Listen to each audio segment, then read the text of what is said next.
All right, I did it already. Let me just put the picture here. All right, so what we're talking about today, calf here. Let me put this down. So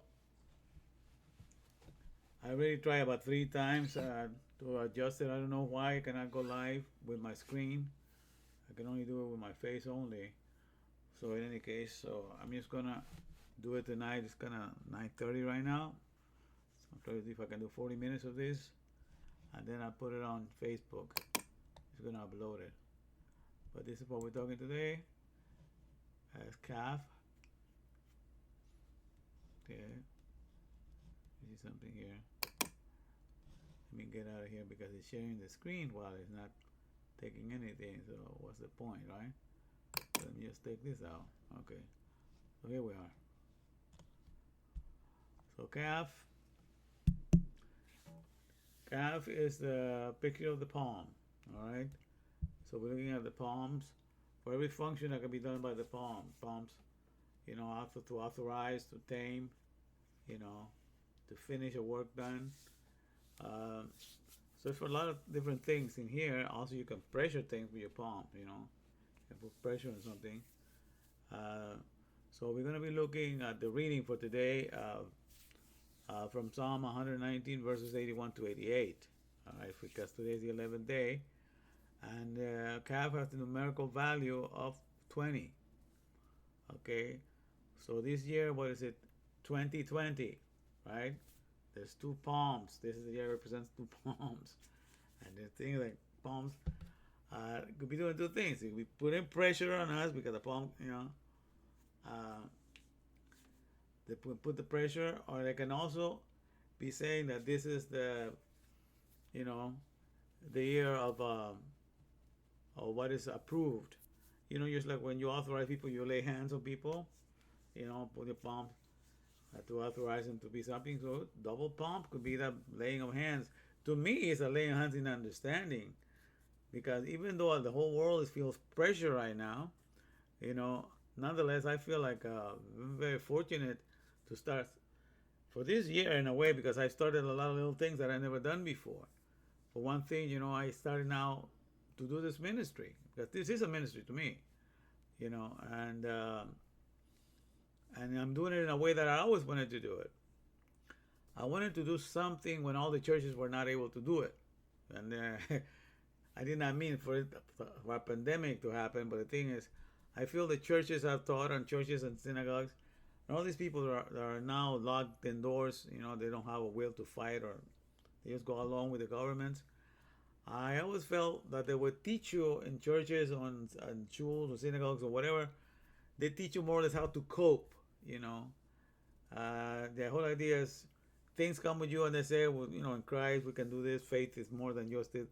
So they tell you how to cope with the circumstances. Okay, when we're not made to cope with the circumstances. Okay, we were made to live above the circumstances. Okay, we were made not to depend on the circumstances to determine the mood that we have. Okay, but when you're in a society, first of all, the one way that a society controls you, or manipulates you, when you use the manipulations of the hand, is one way that they can directly control you is by the food you eat.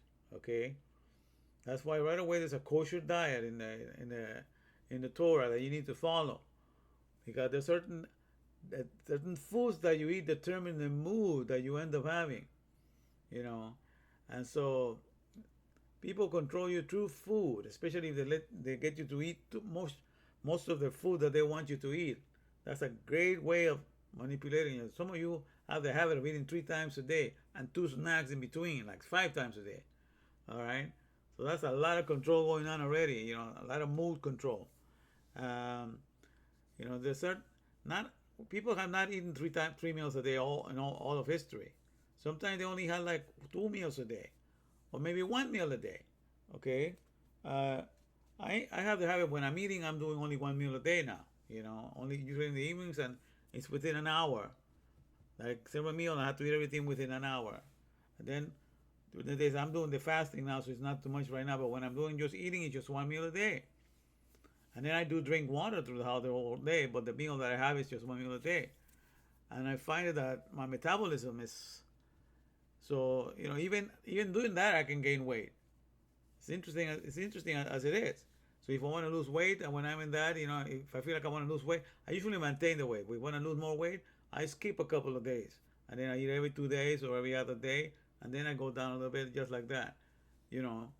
But just as one meal a day, and usually the stuff that I eat is not processed food, it's not canned food, and stuff that I cook myself. A lot of vegetables, a lot of vegetables that contain vitamin A, because since I'm looking at the screen all day long, I want to reinforce my eyesight. That's why I eat things that have vitamin A, because that helps your, like spinach, cauliflower, broccoli, bell peppers, uh, kale, um, stuff like that. I make a mixture of all of that together, and I also, if I eat meat, I have some of the what they call it, liver, beef liver. That's loaded with vitamin A. Beef liver is the one that has the most loaded. And sometimes I have some chicken livers, but that's not as much. But that, and I also drink my tablespoon of cod liver oil. That's, but usually in one meal a day. So I don't feel, and my body now is adjusted. It's not like I'm craving at all or anything. I'm not even thinking about food. You know, so that's the thing. But my body is not controlled by the commercialized food that is being told for you to buy and all the stuff like that. I don't eat junk stuff. I don't drink sodas. Soda is really bad for you. You know, so everything starts with that. So if you eat the food that TV and everybody else or your friends are eating, you're already greatly manipulated. For one thing, they want you to eat that kind of deficient food, because you're guaranteed to get the flu, because your system is eating alkaline food, and the mucus that is formed sooner or later when you eat a lot of acidic food, not alkaline, I'm sorry. When you eat a lot of acidic foods, the formation of mucus enters in the body, because the mucus has to come out. And then, so when you develop like a flu or anything like that, it's the accumulation of mucus in your system that needs to come out. All right, so it has to have that manifestation of the flu or the cold, but it's all because of the excess mucus that's being built up in your system because of your acidic diet. If you had like an alkaline diet like I do, you will never have since 2003 when I started to watch my diet, I haven't had the flu, cold, or anything. Okay, and I don't even take a baby aspirin. I don't put any medication whatsoever in my body. Okay, but I do eat a diet that's alkaline. Everything is alkaline. The pH level is where the body, that means the body is, and therefore you don't get sick. You don't have to dispense of the mucus in your body because you're not putting any acidic stuff in there. So they have you eaten a lot of acidic food because you're gonna get sick with the flu because the body has to expel that excess mucus. That's a manifestation of acidity in your body, and therefore that's how they get to suppress the mucus, and they get you to buy all these kinds of stuff so you can continue to stay safe because you're suppressing it right until allowed to come all the way out. But that's how they control you, with everything. So the control starts right there and there. The water that you drink has a lot to do with it. The still water is the best because, especially in LA and all these big industrialized nations, all the rivers and everything is contaminated with pharmaceutical stuff. Pharma stuff has landed on the rivers, has landed everywhere.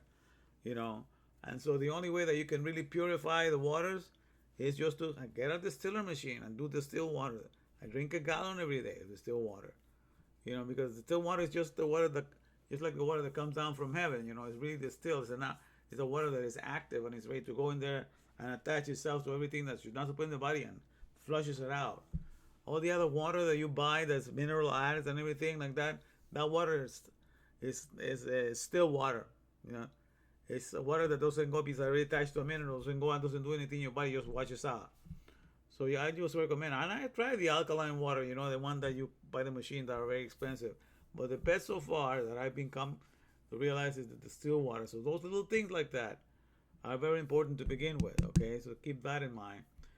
So that's what I'm talking about. So the society tries to control you, try to manipulate you. So we try to be in a position in which, that's why fasting to me has been one of the greatest things that I've ever think that I ever was very important that I got involved into that, because that allowed me to see how economical is this body, but that doesn't need that much, and therefore you can really adjust your budget as to how much you can live on every month just for food, and you'll be amazed, you know. And also, fasting is what Hippocrates, the father of Western medicine, calls the physician within, or the doctor within. If you eat one meal a day, you're in a state of fasting, by the way, because most of the time that you're not eating, that's fasting. Okay, and so, and you learn to prolong that to 2 days, 3 days, and so forth. And you get to do it more longer. You'll find that your body will keep you healthy throughout all situations. You'll be able to overcome. Everybody could be sick on your left and your right, but you don't get this stuff because your body is so alkaline, and it's at the same time producing resveratrol. Resveratrol is a rejuvenating agent, that you get it from Concord grapes. But while you're on a fast, your body is producing it, so you're becoming rejuvenated. So it's a lot of good things that are happening when you learn fasting. And so you missed out on life if you haven't tried, the habits of fasting. And just at the beginning, it's going to be very hard. It's going to make you sick and everything, because the moment you start fasting, your body right away start getting rid of all the stuff, all the junk. And as it comes out of your system, that's how you get, irritated. You get all kinds of stuff. You get antsy, you get all frustrated. You get a big headache that you can't put up with. You get all kinds of stuff because the body says, oh, finally a little rest. Let's take all the junk out, and starts taking all the junk out. So at the beginning, it feels you'll make you sick, like you're going to die, But you just understand, 2 or 3 days, 4 days into that, and that's after the fourth day you can endure, then you feel like, renewed again. If you just go on a water fast, as Jimmy Toledo, he experienced that. And he's like, I think he did past 3 days, and after the fourth day, he was feeling pretty good. But that's how it is the first time, when you do these kinds of fasts. I tell you, you can start reading up on it, but it's a good habit to get into, keeps you healthy, and it's, to me, the cheapest health plan insurance there is. Because you don't eat, and you're not paying any company to stay healthy. Your body keeps you healthy. So you go into this style of living, and you save a lot of money. That's why I managed to have a budget all the time in which I have enough money so I can even do this program, to give away cash and all that stuff, which is something that I always wanted to do, a ministry in which different than anybody else, because churches and everybody don't do it that way, as far as I know. I don't know of anybody else, but I was told for a long time, if I ever do something, I hope God gives me a job of making enough money, so I give out money. Because I've been doing that with my son. I've been training my son. My son, even though, from elementary school, he will be getting an allowance every week based upon the grade that he got and upon how much he learned from the Word of God that I taught him. So if he did the learning from the Word of God and the grace he did, and he was staying with his mother, and he did not cause his mother any pain, he lived with his mother, I didn't get no complaints, then he will get like $100 allowance a week. That was so from learning from me and from doing things, he was getting paid for doing the right things, and pretty much I kept it going. My son still gets money from me, even though he's in college now. But this is also because he keeps up his grades. So it's a deal that I made with him, for as long as he's doing it, So, but you see the certain things. So whenever I'm teaching somebody, I always pay them. I just think, if they're learning, So I figure I don't make enough money to pay everybody that comes to my class, but at least I'll make it like a fun type of thing, like we'll look at like, give it prizes, because that's all I can afford to get. I wish I could give to everybody that came to my class. Eventually, God might work that out for me. Well, we'll see. He's been working a lot of things for me, that, especially for the presenting of his message, that has been wonderful. But in any event, that's how you understand that this world controls you with little things like that. So food is one of the main things, because with the food they'll keep you weak. So you learn to depend on the pharma, on the medicine that they produce. With that medicine, is not a cure; it's only a treatment. It gives you a little treatment so you feel better in this area, but it develops a second side effect. So then you get sick in another area, so it will give you another one. So it's just a roulette of giving you one thing after another. I'm 60. I'm going to be 61 on this December 25th. Okay, and a lot of people my age that I know, most of them are in 5, at least baby aspirin. I know a couple of them are in baby aspirin, but most of the people are 5 medications and upwards to 10. Some of them are to 20, and some of them are younger than me and have a lot of medications to take, and some of them are losing their memory. They can't remember that well, and all of that stuff. But as far as I'm concerned, none of them fasted either. None of them ever got into a lifestyle of fasting. So what I'm saying is a lot of the people, and I started to say some of them have dropped dead already. I mean, they got too much into the living in this world and giving themselves to all the joys and thrills of this world, and not watching their diet. Of course, you're going to be taken soon. But what I'm saying is, fasting is a way of rejuvenating yourself. It's a way of giving you the best health insurance there is, because it takes care of every area. Okay, like I said, every part of my body functions like a 25-year-old. I have no complaints about any part of my body.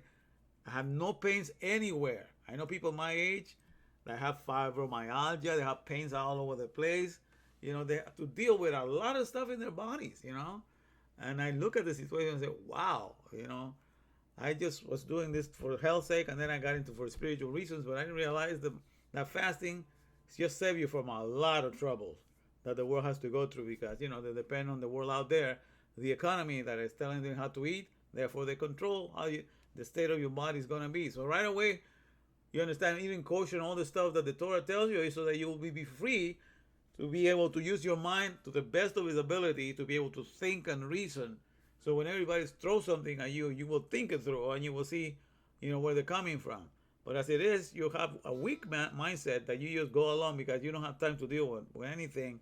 You just want to, leave me at peace. I'll do whatever you tell me to do. And so this is how the whole sheeple has been created, because they cannot think on their own. And they don't want to be fussing with anything. But sadly to say, that's the situation we're in right now, okay? So, in any case, so this is the year of the both palms, okay? The KAF. And I'm also going to share a song. Let's see if I can think how it goes. I'm just trying to remember okay, this one here. Yeah. Psalm 133. This is a whole chapter that you can memorize just by learning this song. And Psalm 133, the Song of the Grease by David. And it's only 3 verses long, but that's the whole chapter, 3 verses long. So verse number 1 becomes like the chorus, because I repeat it over and over between verses 2 and 3. You'll hear it, you'll see it.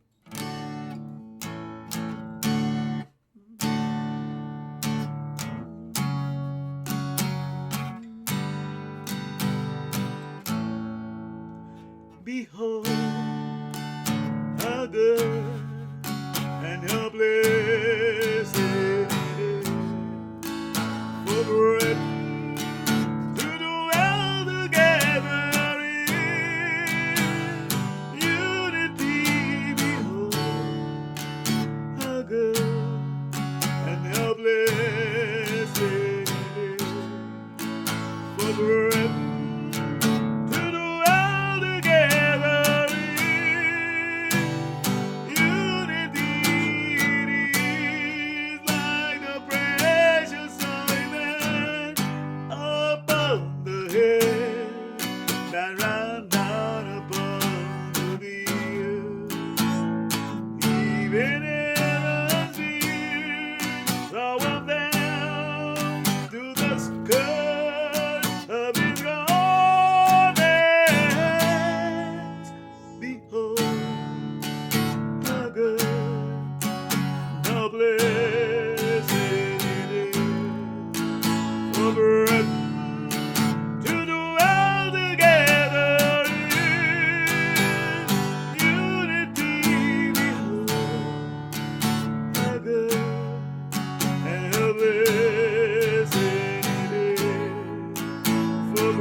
that out. It's quite a good song for fellowship. It's wonderful to get together and to be in the mindset. And now I'm going to go to the alphabet here. Let me put my picture down. And let me tell you what we're talking about. So this is KAF, the palm here.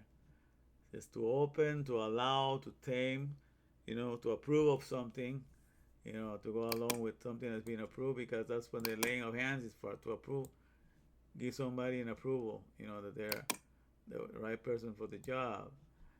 The shaking of hands too, is approving, allowing something to occur.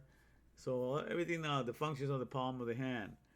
Now we're going to look at that. He uses the word kala, I believe, because it has the KAF in it, and KAF, it has to do something about bringing an end to something. He'll explain. I will read it to you in a while, but let me tell you something about the Aleph Bet and what I'm thinking about the fellowship. We all have this thing. Remember what I told you, that the Aleph Bet was given, and the first two letters, Aleph Bet, together, Av, says A and B, Av, and that means father in Hebrew, right? I've been explaining that. So the whole reason that the alphabet is given, is because so that we will come to the highest stage that our soul can achieve in all of God's creation, and that to be in the mindset of the Father. So the Father is in us. So once we are in the mindset of the Father, that's it, because this whole thing was created by whom? By Yud He Vav He, by God, by Eloheinu. It was created by Him, right? So since that thing was created, it only deserves that the Father of this creation be present here, because then His creation will be taken care of. You see, that's the only thing. If everything, the grass of the field, the air that we breathe, the water that we drink, the sun on the sky, the moon, at night, if everything, you see, the animals, the insects, if everything was made by one sole creator, right? Then who should be present in the midst of all of this for those things to be taken care of? Only the mindset of the Father, because He will be the one taking care of making sure that everything is used properly. All right, so that's the mindset that we need to acquire, because that's the highest state, that the soul can achieve in this creation and forevermore, whether in heaven. That's what we were made. That's our highest, potential to be in the mindset of the Creator, because after that, God has nothing else better to offer you than His mindset of completeness, His mindset of renewing, restoring, and refreshing, because that's what He gets to brag about, what a Creator is like. So above that, He doesn't have anything else. There's nothing else higher than that mindset. And so He's giving you His mindset for you to enjoy it while you're upon His creation. He wants to be flowing out of you, so you will be like, be still and know that I am Eloheinu. In other words, you get to be so encapsulated that everything that you do, you live a life of what I call active contemplation. You move around, you go everywhere, but you are only aware that it is your Maker that enables your body to move just by simple desire. Isn't that an amazing technology? You desire your hand to move a certain way, and your hand has apprehended the motor skills, and it does it. And you don't even know. You cannot explain it. You don't have the mathematical means to explain it, but your Maker knows exactly what is happening, and He's making it happen. So you understand that everything that you do, every movement in your body, every formation of your thought, you want to think this and it's forming your thought. You want to put the sentence together and it's put together. You cannot explain it mathematically. You cannot formulate how it's done, but your Maker makes it happen. So therefore, you're completely enveloping His awareness. In your presence, there's fullness of joy.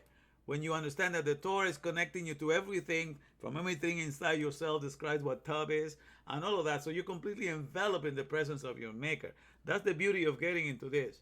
So therefore, whatever you do, is the kindness of God flowing out of you. And that's the greatest thing that you can ever experience. There's nothing higher than that, because you are in the center and purpose of your creation, and everything that you do is a gift from your Maker, and you're allowed to participate in that and watch Him do it all the way through. You cannot take credit for anything because you have no idea how it's done. You're just enjoying every second of the way as you move around, everywhere that you go. Believe me, that's the best place that you can be in when you have an understanding of your Maker through the Torah that way. That's to abide in His presence 24/7.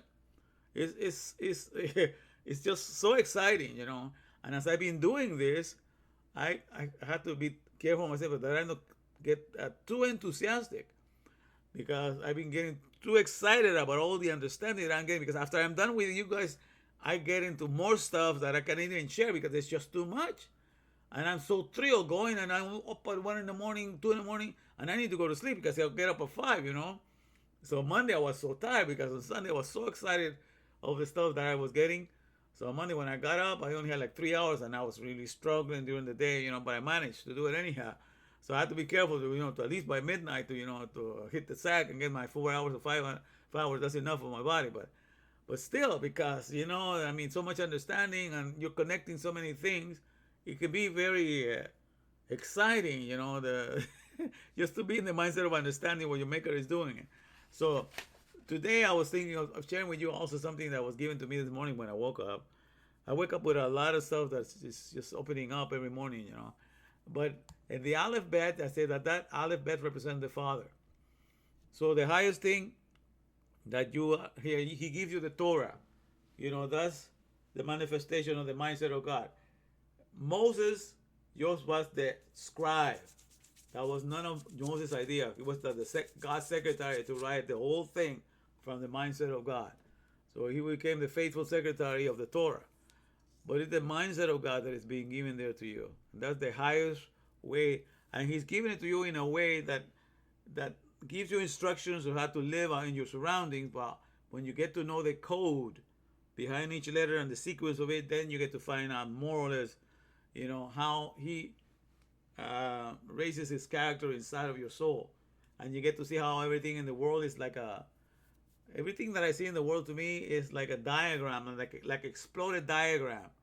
The way buildings are made, the way economies are, it's like an exploded, when you see something like how the wheels are put together, and you see a diagram that is exploded, saying that this thing goes in here, and that's how I see this world. It's like an exploded view of what God has completely compiled inside of me, to express himself. So when you see those things, it's just beautiful, when you get to see that. But another thing that I was looking at, so what God wants us to be, right? He wants us to be fathers, right? He wants us to be in the mindset of father. And you female, you want to be like a mother, because the character of the father and the mother all spring from the father, from Elohim and Yud-Heh-Vav-Heh. He created all of us. And then when I told you, father is a strong house or strong structure, and mother is strong solutions, right? And so basically, we were made to have that, and to inherit the character of the Father, so we will walk in the spirit of the Father in creation. But guess what? It just realized to me, it's like whenever somebody, and out of his mindset, his thought, because the way I think, the only way I think of the Trinity in a way that it can be something that you can see it, because I know Christianity talks about a Trinity, right? Father, Son, and Holy Ghost, they say. But the way that the Trinity that I believe in is in the Trinity of communicating, the Dabar.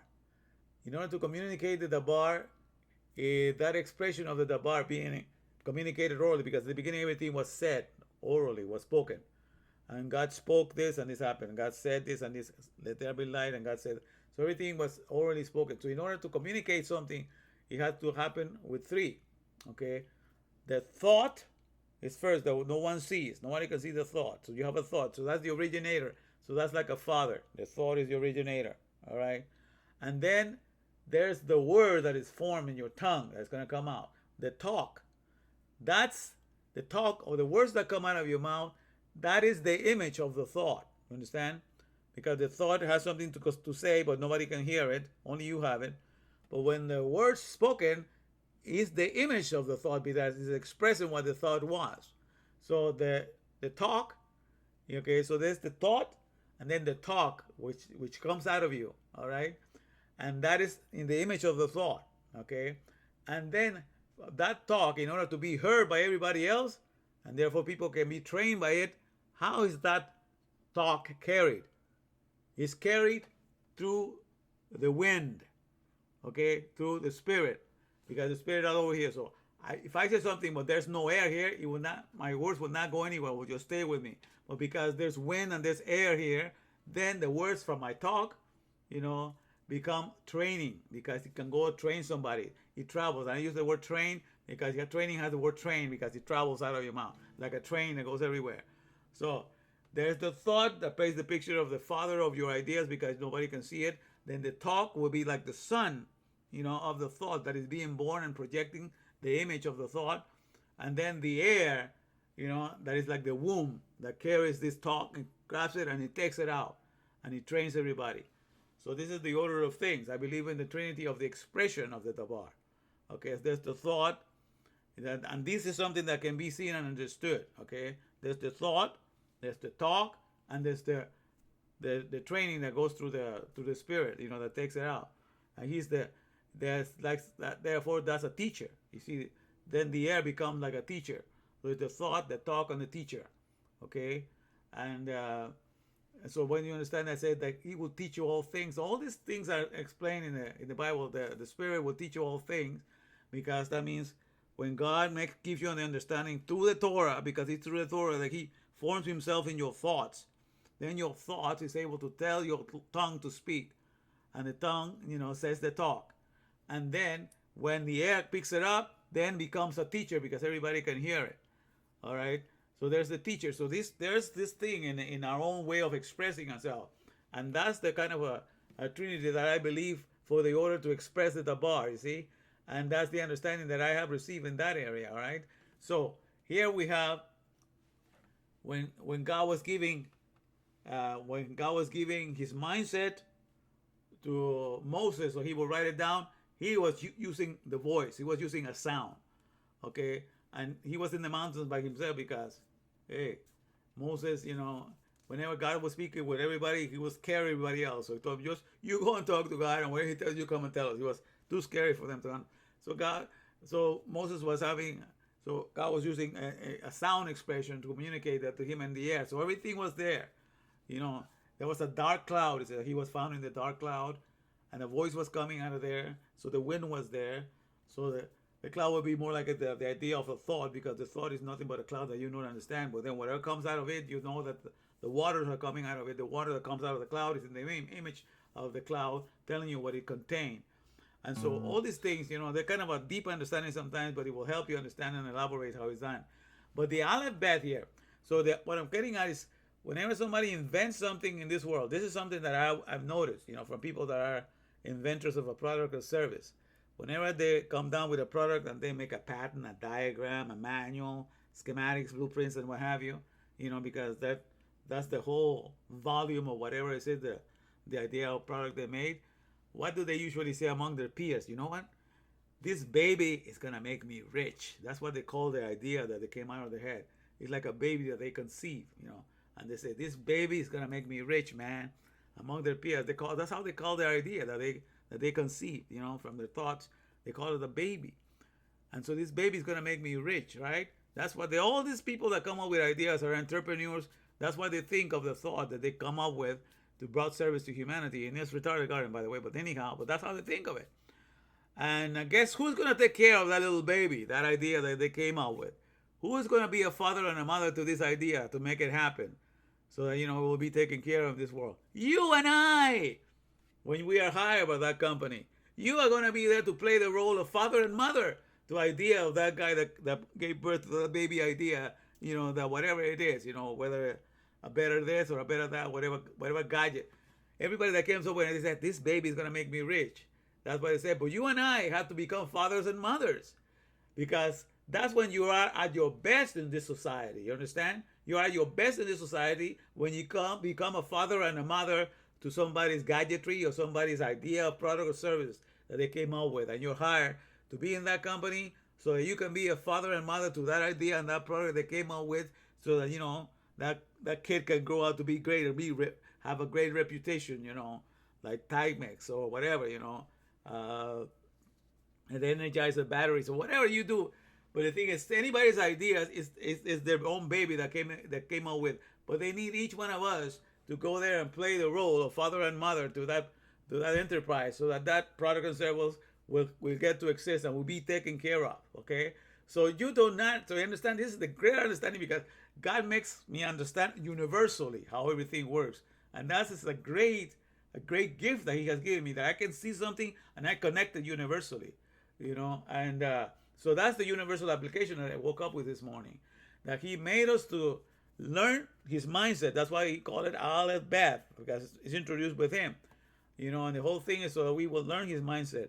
But once we are not given that in this retarded garden, but we are only taught words so that we will identify products and services in this world. Guess what? We go into this retarded garden to behave like fathers and mothers to the products and services, and that's when we get paid. That's when we participate in an economy. So it's only when we live up to representing the role of father and mother to something, whether it be something inanimate, like a car or computer, whatever it is that you work with your hands and you go take care of it so that it's perfectly presented into this world and you always can fix it and repair and everything. That's your task of being a father and a mother to somebody, because you cannot escape that.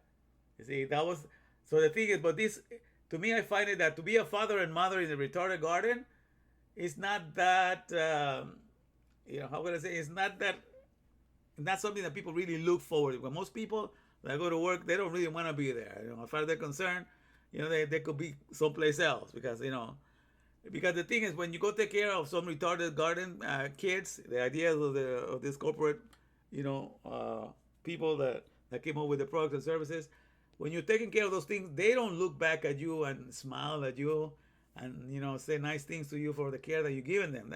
Those things are dead. So for 8 hours you're gonna go take care of dead products and services. All you have to do is you got to be the one that animates it. You got to be the ones that make them work. Well, those things don't look at you back and say how happy they are that you take care of them. Only our own kids can do that. When we become our own parents and we have the little kids that can smile back at us, that we're doing nothing, we can sing back. It's a fellowship that we were made to have, and that's where we feel so satisfied in the role of parents, when we're parents to kids that have come out of us, or to other kids, as long as they can, there's a reciprocity. You say something and they respond, and there's this constant interchange going on. But that doesn't happen with the retarded garden, because you go take care of somebody's baby, somebody's idea, and those things are dead, completely dead. And so it's something very, very harsh to work in that environment. It's not very satisfying to be a parent, in the retarded garden. I'll tell you that. And the whole world can back me up with this, because nobody really likes.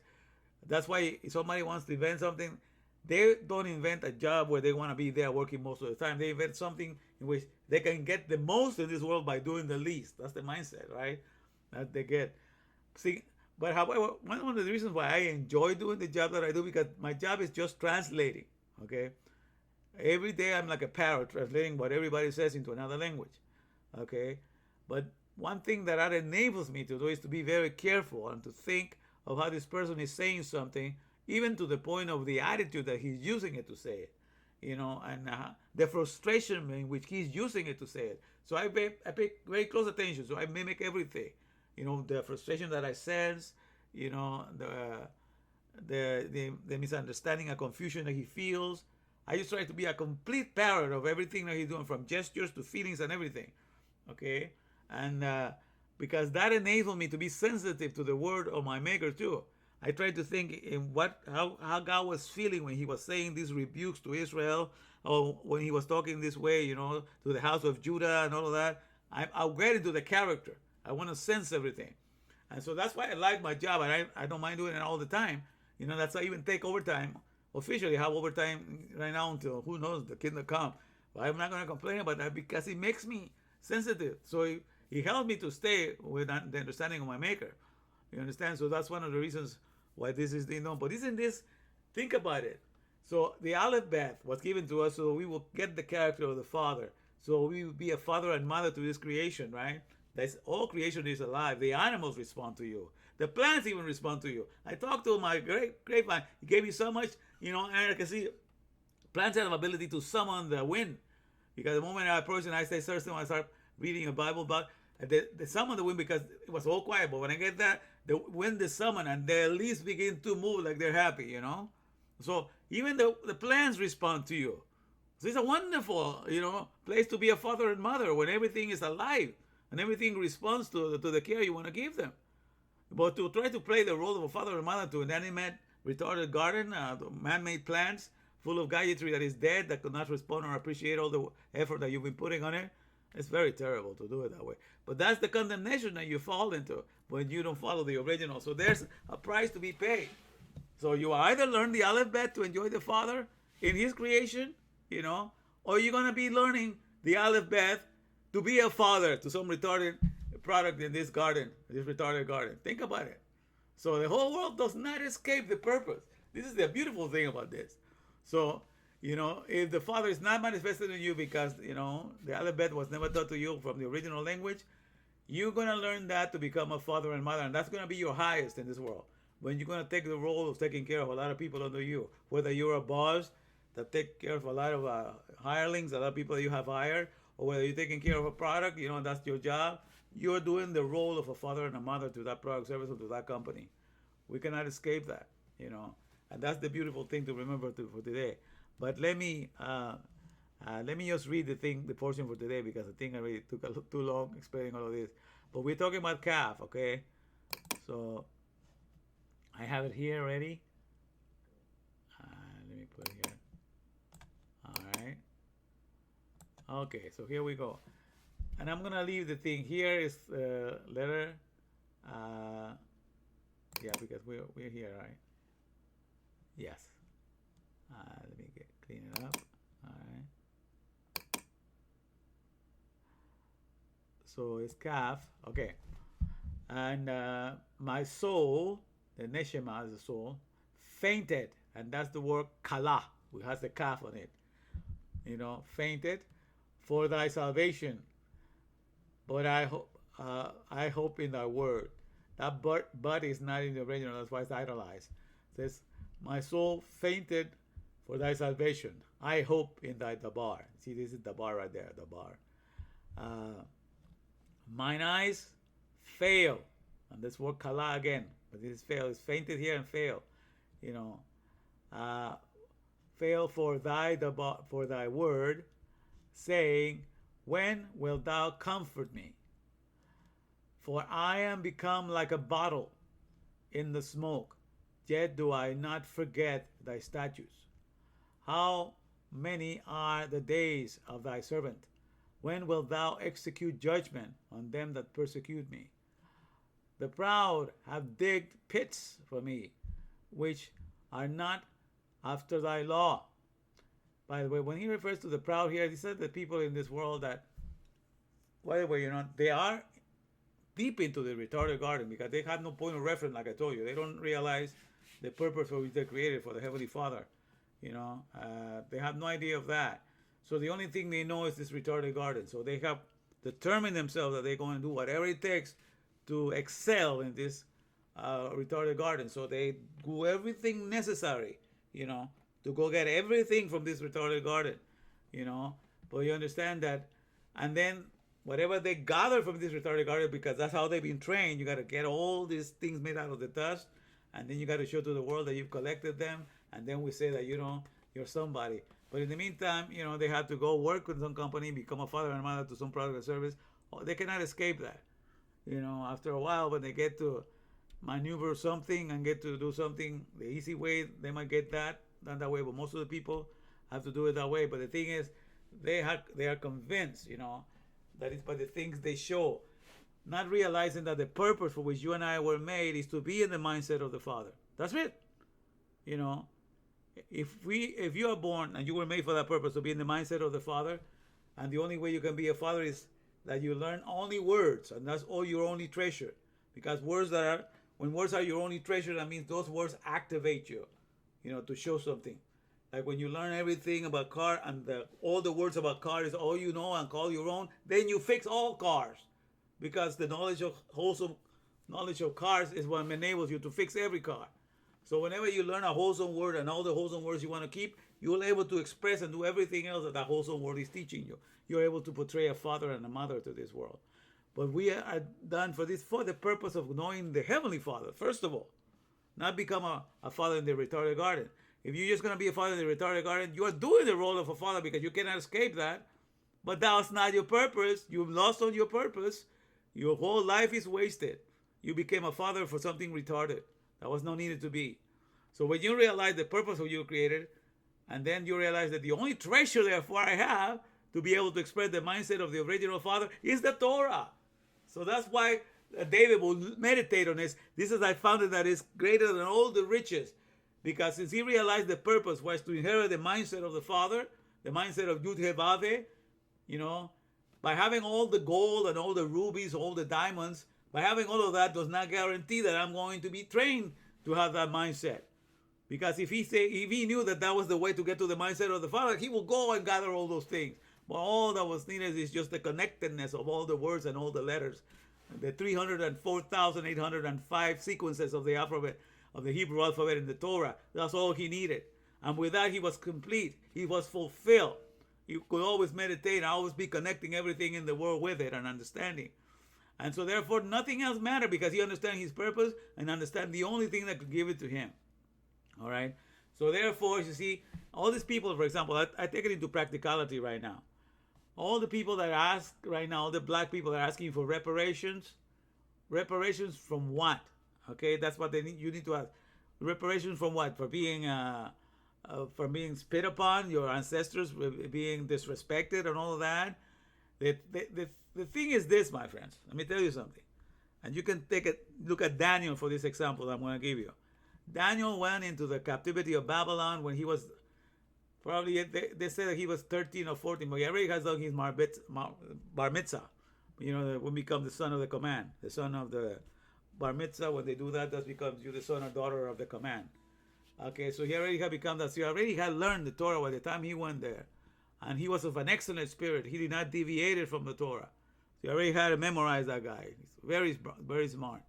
And so when he went into captivity in Babylon, you know, with Nebuchadnezzar, you know, he was going to be a slave there, like everybody else had gone there to be a slave in that area.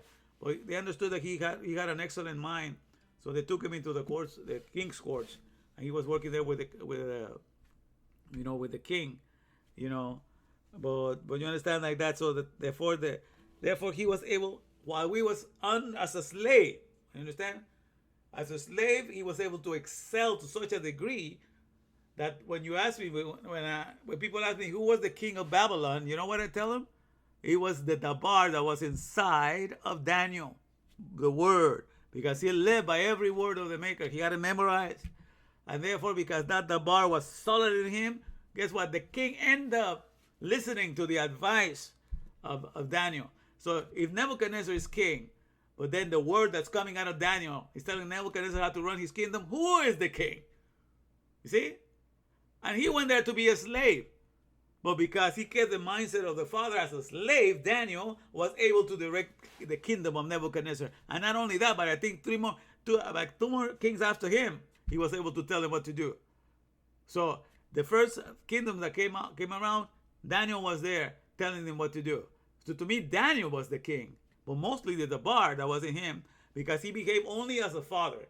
He was there to do whatever was best. And he was very respectful of the kings. He treated them with respect too. You know, he said, "Oh, my dear king, only the king." He said everything to address the king in a respectful manner. But though he was a slave, he wasn't asking to be freed. He wasn't asking, "Who's going to give me my reparations, you know, for having left my country, you know, and being left here as a slave? And who's going to bring reparations to my people that have been made slaves here?" He wasn't demanding anything like that, because the purpose is whatever you are. You know, the mindset of the Father can be appropriated, and that's where you need to be. It doesn't matter your surroundings. You need to understand that. So the alphabet is for the purpose of giving you the very main reason for which you were created, the mindset of the Father. So everybody that has taught you the alphabet and did not brought you to the mindset of the Father, that's the reparation they need to give to your soul. So if you need to demand reparations, go to anybody that's supposed to teach you your alphabet and did not give you the mindset of the Father. Because, you know, that's what you were supposed, the purpose for you were created. You were not created to have the best cars in the world. You were not created to have the best houses in the world. You were not created to have the best of everything in this world, the best clothing. None of that. Okay? You were made to have the best mindset in all of creation. And that mindset is the mindset of the Father, the creator of all things. And if somebody did not give it to you, and they told you, they promised you, "I'm going to teach you the alphabet in the kindergarten," and they never deliver, you know, the alphabet that expresses the mindset of the Holy Father, they destroy you. They did not give you. That's the reparations. that you could be asking for. But guess what? That reparation does not come with money. So it's useless to go in that direction. You understand? So I find all of this just distraction and stupidity. I think of sin as I call sin as SIN, the substitute imposters network. Substitute imposters network. Imposter is somebody that takes the place of somebody else. Okay? Because God created everything for the purpose of expressing his mindset.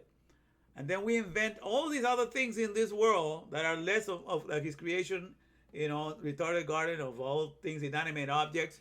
And there was where we go and exercise to be a father and a mother to those products of service, to make them work and to service them, right? And, and and that's what I find fascinating. And that's where we get completely lost from our task, in the sense that we lost the first purpose, but we nonetheless end up doing this, And, so what can I tell you? It's just, to me, very interesting how this situation, so all these distractions happen, right?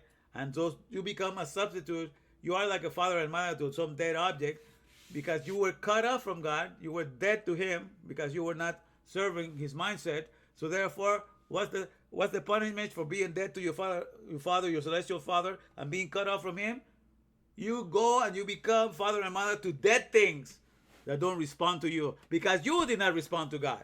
You go there, you cannot respond and appreciate the greatest thing that was given to you, the mindset of the Father. You're dead to him because you are not giving any reference that that's what your purpose for your existence. So the payment that you get for that, you go work in a retarded garden to be a father and mother to those things that are dead and cannot appreciate a moment of your caressing and care and everything that you put into it.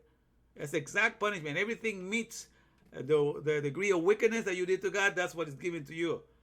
So understand that God repays to the wicked the work of their own hands.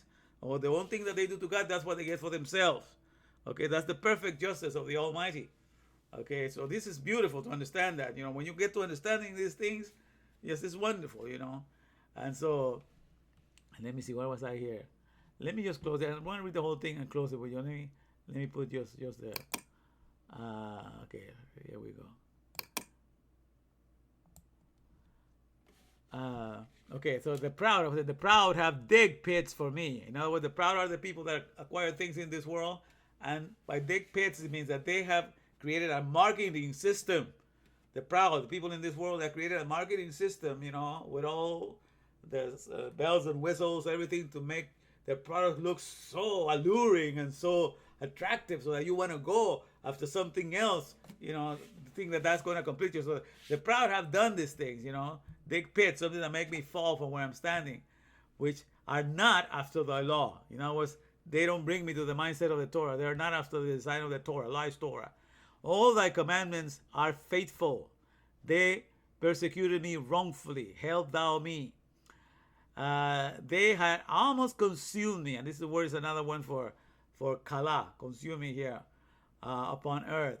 But I forsook not thy precepts. In other words, this market of substitution, the substitute imposters network, this whole market of sin, of giving you everything else so that you will entertain yourself being a father and mother to some dead thing in this world, instead of having the father and mother character of the Heavenly Father coming out of you, all these things. What's else there? But but I did not forsake your rules. And then verse 88, which is the last one, quicken me after thy loving kindness. He calls it davar, loving kindness. So shall I keep the testimony of thy mouth. Okay? So make me alive, animate me, and quicken me. Make me alive and animate me and activate me to be what I'm supposed to be, in the mindset of the Father, according to what your original Torah has explained to me. So this is basically what we have today on KAF. And so I'm going to end up with it, and I think it's longer than I planned, but then this needed to be said, And so praise God for that. Let me get and close this one with this, because I'm using this camera for this one. And 57 minutes. All right, I'm going to close it up.